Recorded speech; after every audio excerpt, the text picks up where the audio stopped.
Welcome back, guys. New week, new video. My name is Adrian Somoza, and today we have a special guest. He's a legend. He's a sleeping beast. He hasn't been posting in Dribbble for 2 years, but he has one of the most biggest follower base in Dribbble. And today I have the pleasure, the honor to sit with him and talk. He's a really, really cool guy, chill. He's a problem solver. He has beautiful designs, and he's very generous, very kind-hearted guy. It's a real pleasure to be able to sit with him and talk, have a nice chat. So feel free to put this in the background while you work or while you do your things. This is going to be more of a visual podcast. So without further ado, guys, Victor Erixon. Okay, thank you very much, Victor, for being here. It's such an honor to have you on this channel. Just as a side note, I've been a fan of your work since I started Dribbble. I don't know if you remember, but I uploaded a freebie that was based on an email design that you did, and you commented. Oh, really? Like, oh, Victor commented.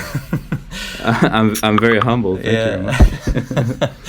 So it's crazy to be here talking with you. So thank you so much. So tell us a bit about yourself. What do you do? Where you live?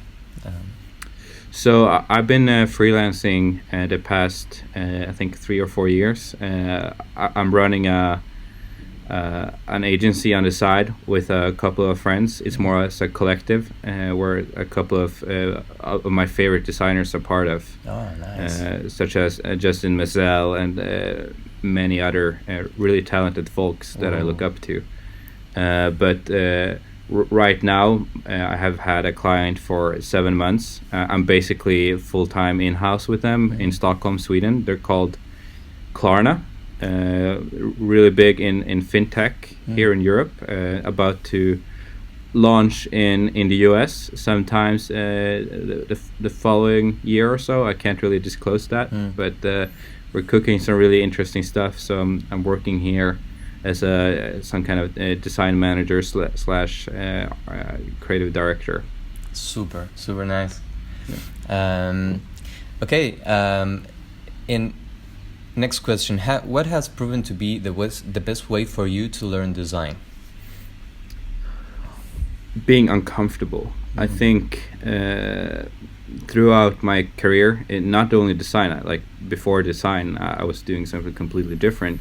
I always applied for jobs that I was underqualified for, just to, like, why not? I mean, sometimes you can get lucky and they bring you in for an interview. Sometimes you get lucky and you get the job. And my first job was as a designer. I applied without knowing anything about design. It was for Livesum. They're still active to this date, doing really well. But I joined them, and they expected so much out of me. And they thought, like, they knew nothing about design, so they were like, "Oh, you're a designer. We'll bring you on board, and we like you as a person." Right. So they were like, can you create this mobile app? And the only thing I designed before was just tweaking a WordPress theme for my cleaning business that I owned at the time. So Wow. No prior knowledge at all. I started like Googling how to design for iPhone. Wow. And they were like, you need to deliver in a week. And so that put tons of pressure on me. So I was super uncomfortable, and I learned a lot. And throughout my career, the only times I've really learned quickly is being uncomfortable. That being presenting to a client, that could be creating a prototype, whatever. Yeah. As long as I keep putting myself in these uncomfortable spots, I keep learning. So that's probably my best tip. Wow, that's super nice. And do you still do that now? And how do you do that now? Like now you're like, so, you have a lot of new skills, and probably it's harder to find like big challenges, right? Yeah, I mean, I guess the traditional route as a designer is either you become really great at your competence, you become a senior product designer or whatnot, or you go the more managerial route. I was never really comfortable. I always got into situations where I had to lead. That being in politics, I was really active in politics when I was younger. Or just right now, I'm as a more of a design manager. I have to manage people, and that's a big responsibility because you really have to care for their career growth and that they're doing well, setting them up so they can succeed. And that's something new for me. Being a freelancer, I usually work on my own, and the only person I manage is myself. So right now, every day I'm super uncomfortable. Not on the outside, but on the inside I'm super uncomfortable. But I keep doing my best and I keep learning. I think as long as I have the hunger, I'll keep evolving as a person and as a designer. That's brilliant. So you talked about a cleaning company. What was your first design job? Can you tell us a bit about that? Sure. I mean, right after high school, there was no jobs in Sweden, or the financial crisis and whatnot. And the government in Sweden, don't ask me why, subsidized cleaning. So there was some really big tax advantages of having a cleaning business or having a cleaning at your home because it was super cheap. So I created a cleaning company, grew rapidly fast because we were on top of Google. Meanwhile, the other cleaning companies were like in the yellow pages, or they had no web presence at all. So whenever you search for cleaning, you find my company. That's the modern day today. People Google stuff. Yes. But then I read somewhere, like, it doesn't really matter if your company or your website is on top of Google if it doesn't convert. And our website was really bad. It was, I mean, if you saw it today, it would be some of the things you see on designer news that people laugh about, and, you know. But I thought, why not? Like, what can I do? And a friend of mine told me, like, you can just download a WordPress theme. So I did that. But it didn't really look like how I wanted it to look. So I looked into how can I make this better. So I downloaded Photoshop. I started mixing around in there. The end result was still terrible, but it at least, according to the data, converted better. So I did my job properly without knowing what the hell I was doing. But fast forward, I sold the cleaning company to a couple other guys. They're still running the cleaning company, doing really well. Wanted to get into university, work in economics because I wanted to continue the business route. But then I saw this designer opportunity in a job board. I thought, why not? I think like I saw designing as something where you doodle all day and you get paid for. So I thought, why not? I applied. They brought me in. They had me do a design exercise. I did still not know what I was doing, but they hired me. And as I told you before, I got really uncomfortable and I learned fast. Wow, that's awesome. And okay, moving to the next question, how would you define design? What's design to you, or what's your role in the industry?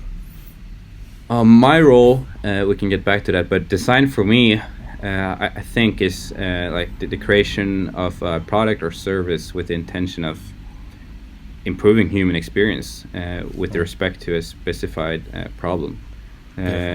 For me, it's all about solving the problems. I think the visuals, I think people separate UI design or visual design and UX. For me, they are the same at the end the same thing, because whatever you do, whatever color you set, reflects upon the accessibility of the product. So if you go with super light grays, people with visual impairments, they're not going to be able to see the text. So that's, for me, one side of UX.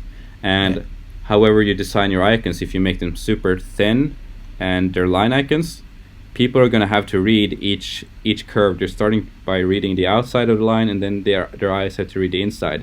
So that really puts a lot of strain and slows you down when you're reading the icons. So there's a lot of things visually that affects the UX, but why separate them? For me, they're the same thing, because whatever you do in one affects the other. Beautiful. And my role, I don't see any like specific like role for me in the industry, except just keep doing my best. And I've been very slow on sharing things, and if lucky, inspiring people the last few months. But I'm gonna pick that up and start sharing more. I have a website, my own portfolio, hopefully coming out within a month. Beautiful. I have tons of projects, and specifically the ones done at Klarna are coming out in 1 month as well. So there'll be case studies, there'll be more work. I'll have more time to experiment and share things to Dribbble. Hopefully I can contribute some, but the people I see there today are super talented, and they're inspiring me to do my daily work every day. Wow, that's nice. It's nice to hear that you're coming back, man. We're missing you in Dribbble. Like, and last question: how did you grow your Dribbble profile? What do you have any tips, or what do you think of of how Dribbble works? So Dribbble has been changing their algorithms from time to time. I haven't been active for a year or so now, so I'm not sure what the latest is. But when I started out with Dribbble, first off, getting accepted into Dribbble for me was a hassle. I'm not sure how it is nowadays for people getting invited, but back then I found Dribbble while working for my first job as a designer. I found Dribbble, and I wonder, how can I get into this platform? And I found this guy living in Sweden, where I'm from,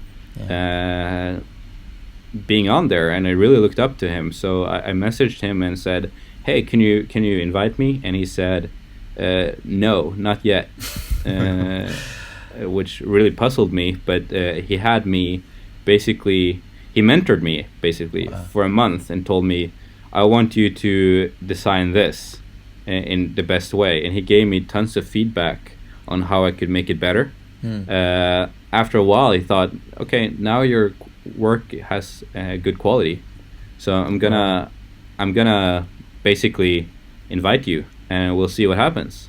So he invited me. I started posting things on Dribbble. Some things gained some popularity, some things didn't. I mean, to go back to your question, it depends on what you want out of Dribbble. If you want popularity, there's a certain route you can go for that. If you want actual feedback, I think you need to go around, mingle with people, and really create or get friends around there that actually care about helping you. And going into your profile and writing useful feedback. Right.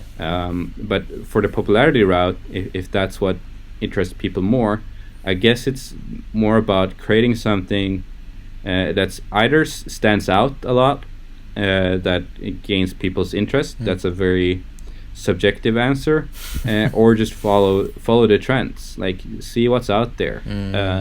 What appeals to people, or what appeals to you. I mean, you should always do you. You shouldn't do you shouldn't please other people always. It's about who you are, and create your own path. And maybe people will jump on your train and look up to you, or you just be a follower and create rad shit like other people are doing. I mean, it's really up to you what kind of path you want to do, but there's things you can monitor, like what's the best time to post stuff, what's gaining a lot of interest right now. I mean, looking at Dribbble right now, I think it's a lot of like GIFs everywhere. So maybe create a GIF and post it at a time where most people are active. Right. Back in the days when I posted more, it was Tuesdays, because the servers reset the day after that, and I found a lot of people looked into my profile on Tuesdays, but Wow. I read somewhere that it's Fridays now. So I mean, do your research. Look at that. Yeah. Nice. And what has worked for, or what does Dribbble mean to you, or has meant in your Dribbble, career? I think that's two different things for me. Yeah. What Dribbble has meant to me Yeah. is a lot.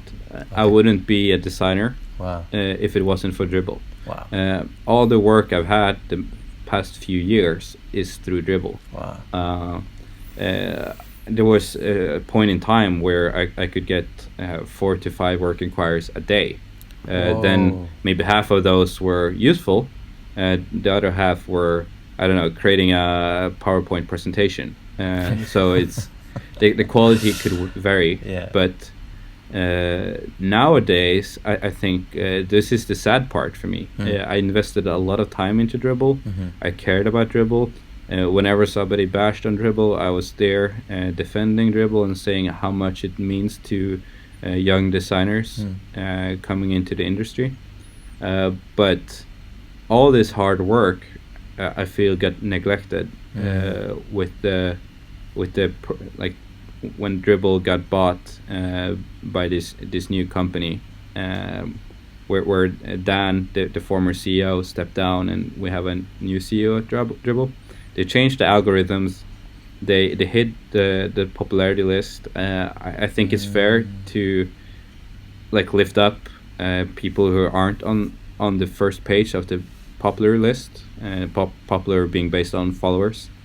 I think that's fair. But then it needs to come from all across the company. I'm looking at who are they interviewing for podcasts. It's the popular designers. Who are they featuring in their timeout articles? It's the popular designers. If they really cared about bringing forth like the less followed designers, then maybe they should start there, not downplaying the current or the designers who work really hard to get to where they are. Wow. People can see this in different views, but this is my view. Yeah. Right now, they're encouraging people to be more active. I think that's totally fair. But it's really hard to battle agencies that share 3 or 4 shots a day. Yeah. When you're one designer. So they're really promoting a culture where teams are in the front, and like the solo designers that work really hard, that doesn't have time to share every day, kind of get in the background. But that's my view on Dribbble nowadays. But I'm forever grateful to where Dribbble has brought me. Gotcha. And hey, I really didn't know anything about this. I'm like, where do you read these things? Do you? It was shared. I mean, it was shared on Designer News and many other platforms. On Dribble's blog, they shared that Dribbble got bought by, I don't remember the name, but it's basically the same guys who own Metal Lab. I know they want to do great stuff for the community, but this one really had a bad impact on me working through Dribbble. As I mentioned, going from 5 work inquiries a day, I now get 1 work inquiry a week. Right. And that happened overnight. As soon as they changed that, everything changed in my email inbox. Wow. But maybe I'll see some improvements when I get back to sharing more. I don't know, but I don't really rely on Dribbble as much as I did before, just because of this. I mean, I see. A platform can disappear anytime. Yeah. That's super true. Yeah. Okay, man. Thank you so much for being here. Thank you for your time. And yeah, all the best with your new challenge and the company. And I will see you around. I hope to see soon more Victor Erixon magic. Yeah, hit me up anytime, and thank you for having this interview with me. Yeah, awesome. Cheers, man. Cheers.